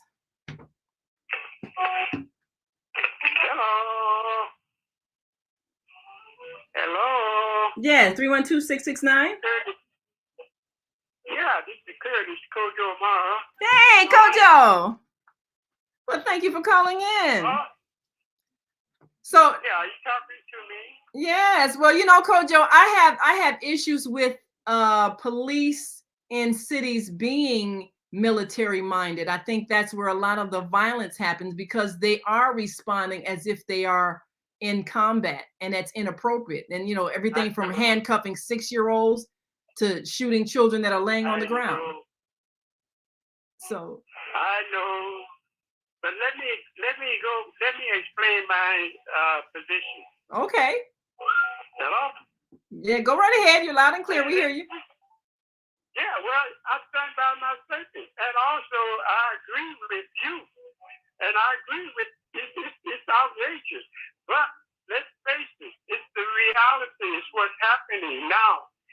Most military, most police, law enforcement officers, if they didn't serve in the military, they have military training, and for those who serve in it, understand that if you, I served in the military during the Korean War. I'm a Korean War veteran. Right. And also, I was in Japan during the occupation. 1945 was the end of the war. So, and when I arrived there on my way to Korea, most of the Japanese policemen, there was a military policeman riding with them, because the Japanese government was just forming. So they were, in fact, taught how to be a police person, a policeman at that time. Okay, so that's the training you get. When you go out on a mission or answer a call, you're going into a situation that you don't know what the heck's going on. I mean, if a person has a knife in their hand and you challenge them to stop the weapon, I would drop that weapon, and I definitely wouldn't turn my back on him, because those people have a license to kill, number one. Okay, if I was challenged by a policeman just walking down the street, I would stop. If I'm challenged to stop, I would obey, because the man got a gun, and he don't know what the heck. I could look like someone that they was looking for. I don't know, because some people would say all black people look the same, or all yellow people look the same, or all red people look. They don't know. They're going into a situation, and the good guys, the bad guys, actually, on many occasions, hide behind the good guys. They're out there demonstrating just like the good people are, because they don't want to know what's happening, and then they usually give some sweet, pops and coffee and stuff, so all that. Now, just let me finish. I know you're impatient, and I understand your position, and I understand it's a problem, and there's a solution, but people don't want to hear the solution yet. If I'm driving down the street and I'm pulled over for whatever reason, maybe it's because I'm black or whatever, and the first thing I'm going to do, and most veterans, as you may notice that most veterans are not the victims that get shot because they respect a person that's got a gun, whether they officer, crook, deranged person. You know, you're not going to. The last thing, I'm jumping ahead because I know you're impatient. I'm jumping in. But when a person is like this, Rittenhouse or whatever, I mean, this guy got a loaded weapon, okay? And I'm not going to attempt to take the gun from him because he pointed the gun at me. I'm not Bruce Lee, you know, and even Bruce Lee wouldn't do that. Well, yeah, well, you know, Kojo, I understand what you're saying. I'm not saying he was just. I understand what you're saying. The whole point in terms of the encounter and what led to the killing. I understand that. However, I think my bottom line is that he, 17-year-old boy, not a security officer or police officer or even a military officer, had no business there. And I think I don't know how much the prosecution is going to emphasize that issue, but that is really the issue at hand. It doesn't matter who was chasing him. It doesn't matter whether they had a gun too. It doesn't matter if they pointed at him. He had no business there. And him going there was an act of aggression. So if you're going somewhere to kill somebody, it doesn't matter if the person you killed was a child molester or a rapist. The law should have dealt with what they did when they did that. You are not licensed to go and kill somebody. It doesn't matter what their background was. He had no business there. And I think there's a certain precedent that has to be set with these things, because when people decide to be vigilantes, we've already seen what kind of thing happened. What happened with Trayvon Martin when George Zimmerman decided to play vigilante? And now this was back in February 2012 in Sanford, Florida. George Zimmerman fatally shot Trayvon Martin. He was going home to his house, 17-year-old child. So, you know, so the thought that it's okay to kill somebody, if you think that you have a right to go and search out somebody who's wrong, we should have erased that thought. We failed to do that by failing to convict George Zimmerman. That's why we're seeing it replayed now. We are collectively at fault because we as a nation did not make a statement that is incorrect and that is a crime. We failed to make that statement. That's why a confused Kyle can go, and a 17-year-old confused Kyle Rittenhouse can go across state lines and believe that he can play vigilante and shoot people, because we failed to make the statement that is a crime. That's my thought. But Kojo, I do appreciate your thought, because you're a veteran and I know you understand war and self-defense and all of that. And that's legitimate, but he wasn't a soldier. He wasn't a hired security officer. He wasn't a hired police officer. If he was going to put out fires, he wasn't a fireman. If he was going to erase graffiti, well, they got city workers that do that. They got people with sponges and water that get rid of graffiti. So nothing was a legitimate reason for him having even been there. And we should have made it clear in the George Zimmerman case that if you go somewhere being a vigilante, you will go to jail for murder. We should have made that case, and we failed to do that. And that's why we're seeing it again. But I thank you so much. I got to take another call and I'll also share some more comments. We have, and you know, we have some people that are agreeing with you, Kojo. I mean, you know, we do. Now, of course, Sean Bennett said he should not have been there. He was too young. And so it said he worked there as a lifeguard. But, you know, was he at his job then? No, No, because lifeguard, you had water. Was there any water? Was anybody drowning? Okay, so now Kojo did say when a soldier or police officer fires their weapon, most times the others do likewise. So when you pull out a gun and somebody else has a gun, you end up with a gun battle. Well, if you weren't there, you wouldn't have done that. So yes, now of course Deborah says, how do you remove graffiti with a gun? My point exactly. If he was going to remove graffiti, what you need a loaded gun for? How many bullets get spray paint off a building? Explain that to me. So now Benjamin said, I'm glad people were armed because it kept the whole city from burning. And would you really want to live next to Rosenberg? Well, now the thing about it, we had riots in Chicago. When riots erupt, it's not pretty. It's a situation out of control. A lot of people who start looting, they don't care anything about the incident that actually precipitated the anger. They're just taking advantage of the chaos to go and steal a TV set or some furniture out of a store, or just generally contribute to the mayhem because they're bored, they have nothing else to do. They usually don't expect to go somewhere and die. They're very immature people who want to either let off steam, tear up stuff, or steal something, and they take advantage of the chaos to do that. But the people who really were upset about the Jacob Blake situation, they were peacefully protesting. We've had people who agitated riots in every single one of these situations, and we can't tell the difference because we have people like Cal Rittenhouse coming and shooting people.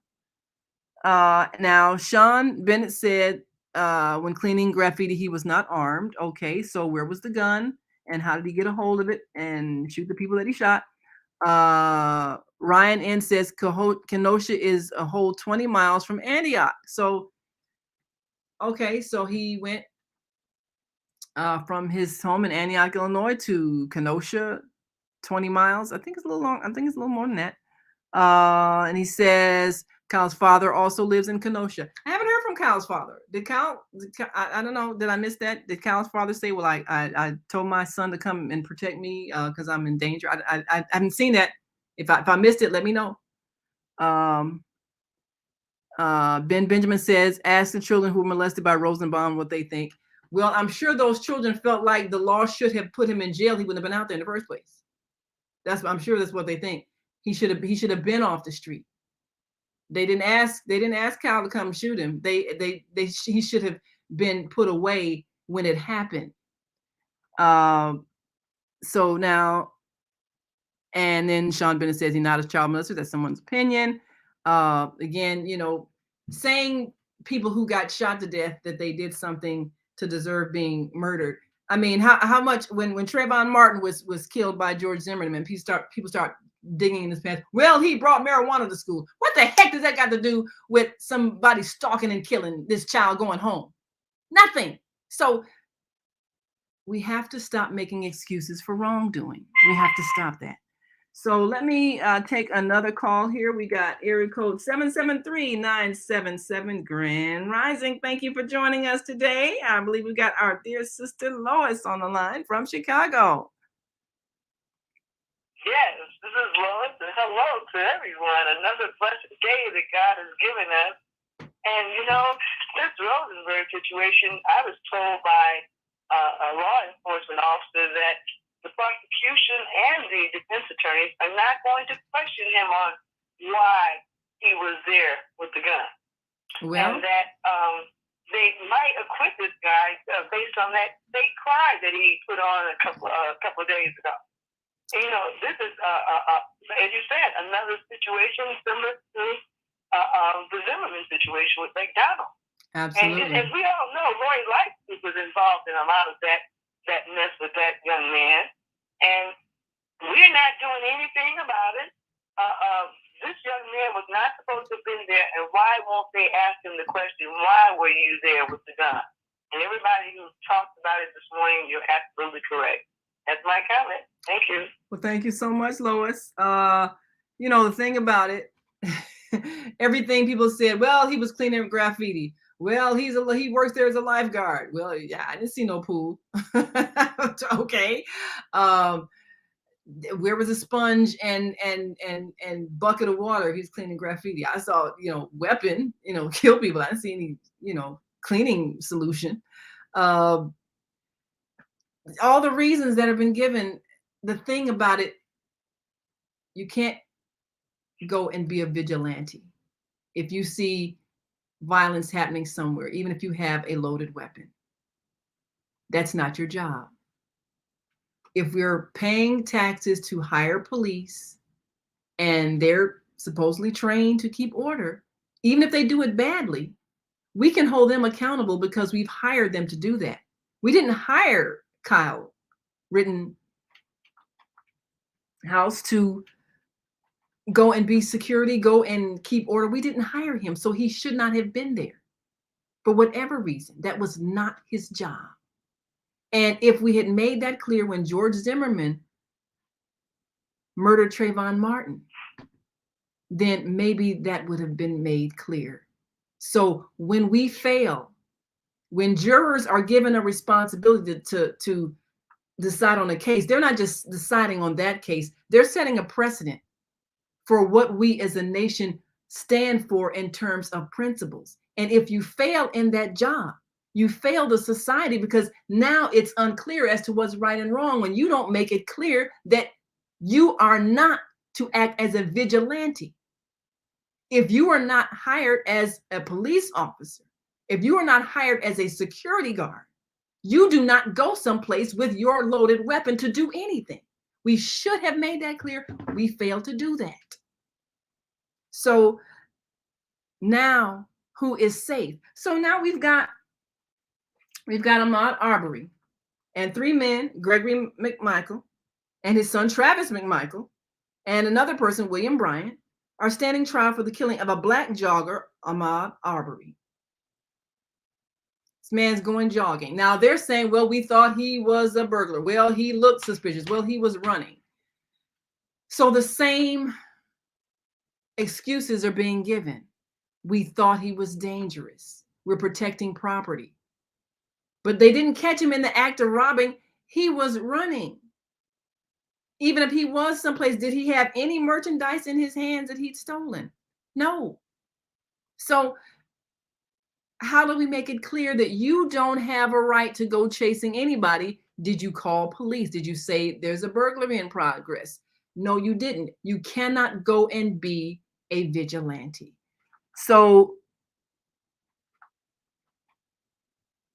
now, of course, if you're listening online and you want to join this conversation, feel free to give us a call, 515-605-9325. And if you're watching us live on Facebook, feel free to write in your comments. Let's share a few more Facebook comments. We've got quite a few who are very adamant in their beliefs about these cases. So if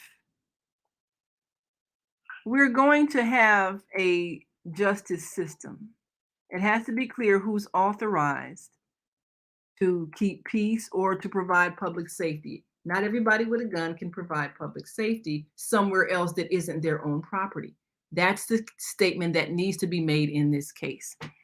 So now, Benjamin said Kyle did not play executioner. These people acted stupid, basically committing suicide. Well, there you go again.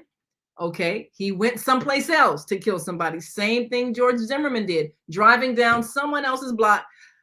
Trayvon Martin was at his own house. So how is it okay for you to come someplace else? But Sean Bennett says their past goes to their motives of behaviors, not to justify the shooting.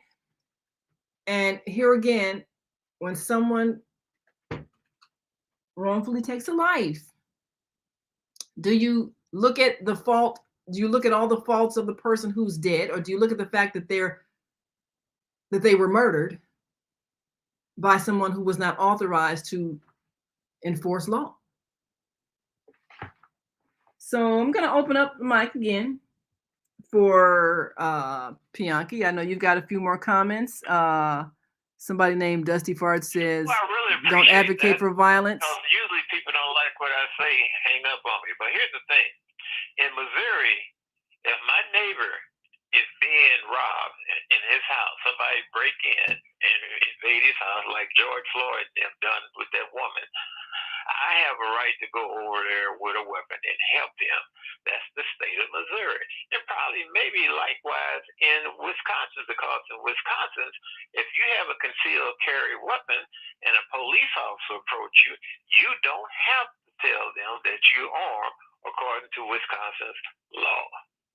And another point, if Kyle Rittenhouse was wanting to kill somebody, in a picture as clear as day, you see a black man with white pants on that's in the air trying to come down and stomp his head. Kyle just rolling around. He comes up with his rifle, and the black man is running with his back to Kyle. Why come he didn't shoot him if he was there just to kill people indiscriminately? Then along comes the guy, you can see him in the picture too, with the skateboard and hits him upside the head. The skateboard is used as a weapon. He has a right to defend himself. Thank you very much. Well, you said a key word when you gave the example about your neighbor that you would want to come and help if they were being attacked. And of course, the key word is neighbor. If I'm driving across the country to a place where people are rioting, those are not my neighbors. By the time I drove there, I could have called police to help. So that's what police are for. Again, we need to make a statement about vigilantes and the fact that this is not how this nation is run. Now, someone said something about not advocating for violence. And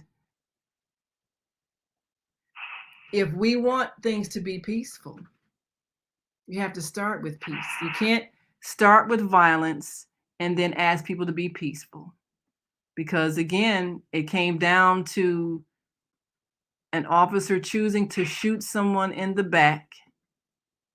And regardless of what the story was, oh, well, he had a knife. Look, the public didn't buy it. They saw an assault by somebody whose their tax dollars were paying to serve and protect, and they didn't see him defending himself. They saw a shot in the back, and that enraged them. About calling the police. The police was called, but you know what the police was? They was tired of dealing with other fires, looting, and other barbaric actions that was going elsewhere throughout. Okay, so did they call Kyle? Did they call Kyle and say, "Come help us"? The fire department couldn't come because they was trying to put out all those fires. So at that point in time, did they call Kyle? Did they call him and say, "Kyle Rittenhouse, we need you to come with your weapon and help us"? Did they do that? Read this article on it. You have to do what you have to do to protect what's yours. It don't have Did they call him? If I see somebody being plummeted, like you had one man who seen a police officer who was down on the ground being beaten by a suspect, he ran up and helped the police officer. He didn't have to do it, but he had a right to do so. Okay, so this person named Dusty Fart said us on, you're saying a lot about yourself here. You're saying Kyle was a cadet. Kyle was also attempting to put out a fire in the car source parking lot before he was chased by Rosenbaum. You know, there are a lot of wannabe police, wannabe authorities. And I do thank you, Bianchi. We're about to go. Thank you for your comments. You've said some things that a lot of people may agree with. But, you know, the reality is, regardless of anything else, the police didn't call him to come and help them. The fire department didn't call him to come help them. And so whether the prosecution uses this point or not, whether they ask or not, his mother knows he had no business going there with a loaded gun if he wasn't called. Now, she might say, well, my son was protecting property. Look, he was 17. You had a responsibility as a mother. And I'm speaking as a mother. You have to set some standards for your child so that the world is safe.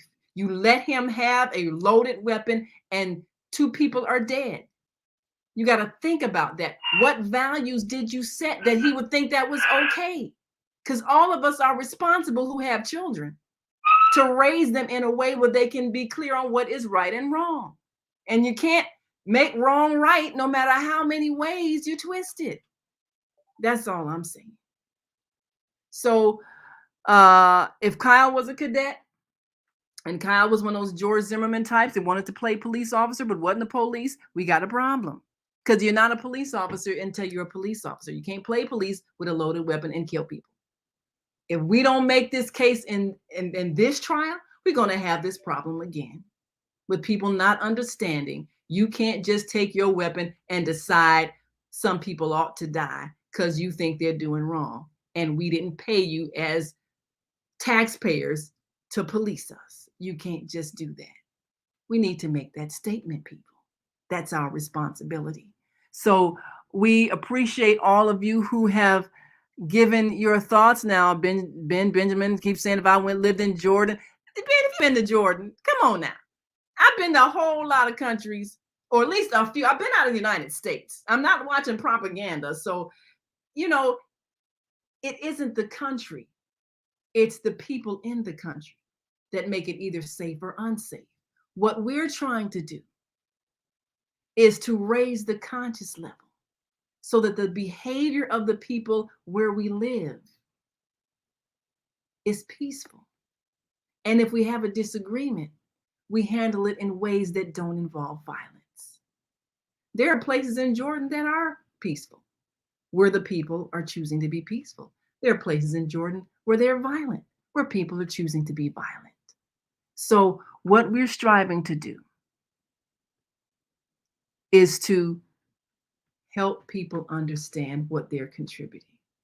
Are you contributing to the peace? Or are you contributing to the conflict based on your behavior? And if you are a parent, you have a responsibility to teach some principles that will lead to peace. That means stay in your lane. If you're not hired for security, you don't need to go anywhere with a weapon, especially if no one called you and you are not officially hired as security. That's real simple, because whatever happens after that, you actually caused it because you were where you shouldn't have been. So let's get through a few more of these comments before we go. Sean Bennett says there are bad people in every profession because we're dealing with people. It also seems the more violent the job, the more aggressive issues arise. That is true. So how do we take the aggression out of law enforcement? That's an issue we got to address. And Sean says he wrestled with the police prior to getting the knife. See the video, and that was another Jake. And of course, another issue regarding the Blake shooting in the back. And I mean, one of the things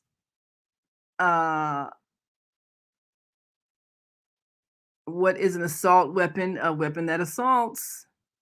Violence is violence. Violence is striking someone with with hand, weapon, anything with intent to harm. And was Blake's life an assault weapon?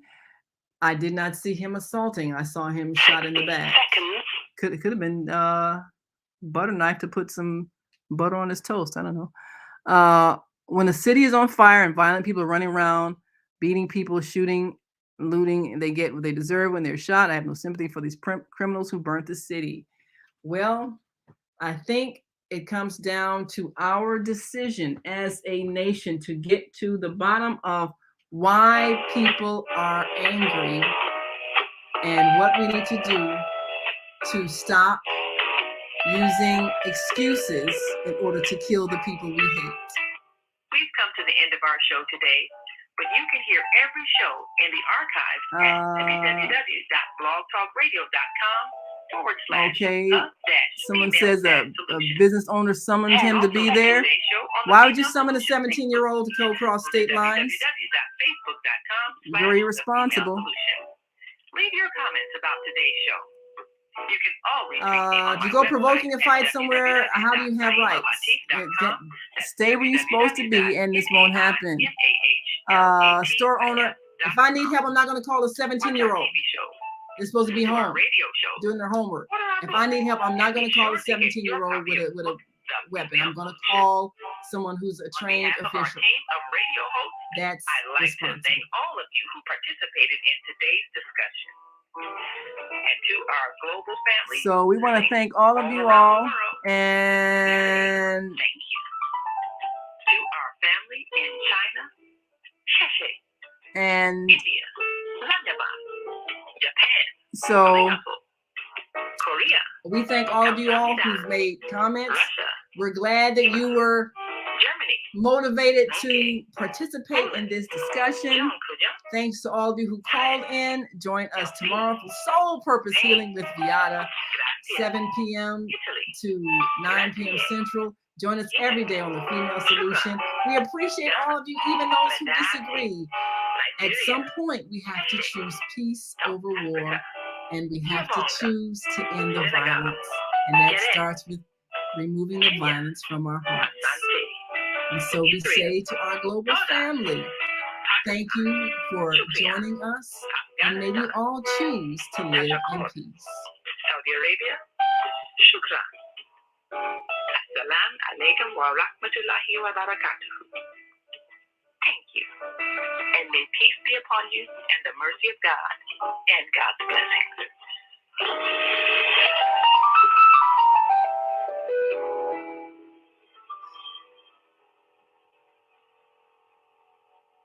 See you next time.